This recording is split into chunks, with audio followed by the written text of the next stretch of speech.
আচ্ছা, তোমাদের সকলের একটা কমন কোয়েশ্চেন থাকে যে ভাইয়া প্রত্যক্ষ নির্বাচন কি আর পরোক্ষ নির্বাচন কি। দেখো, প্রত্যক্ষ নির্বাচন মানে হলো যে নির্বাচন জনগণ গিয়ে সরাসরি, এই যে দেখো যেভাবে যাচ্ছে, সরাসরি গিয়ে ভোট দেয়। বুঝতে পারছো? এখানে তারা কোনো ধরনের কোনো প্রতিনিধিত্ব নির্বাচন করে না।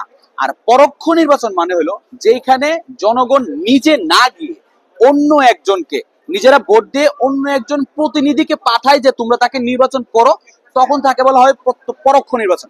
আচ্ছা, প্রত্যক্ষ নির্বাচনের উদাহরণ যদি আমরা দেখি, তাহলে উদাহরণটা হবে বাংলাদেশের পার্সপেক্টিভে জাতীয় সংসদ নির্বাচন। এখানে আমরা কি করি, এমপিদেরকে আমরা নিজেরা ভোট দিয়ে কি করি, আমরা নির্বাচন করি।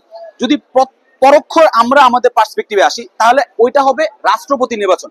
রাষ্ট্রপতি নির্বাচনটা কি করে, এমপিরা যারা আছে সংসদ সদস্যরা তারা কি করে, রাষ্ট্রপতি নির্বাচন করে।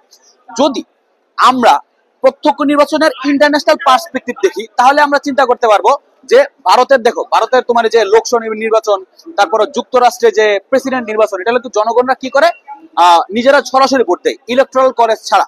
আবার পরোক্ষ নির্বাচনটা দেখো, তোমার এই যে এই যেমন ভারতের রাষ্ট্রপতি নির্বাচন, বর্তমানে যে ভারতের রাষ্ট্রপতি যে দ্রৌপদী মুর্মু, ওনাকে কি করে দেখো যে জনগণরা ভোট দেয় না, বরঞ্চ তাদের বিধানসভার যে যারা আছে সদস্যরা তারা ভোট দিয়ে নির্বাচন করে।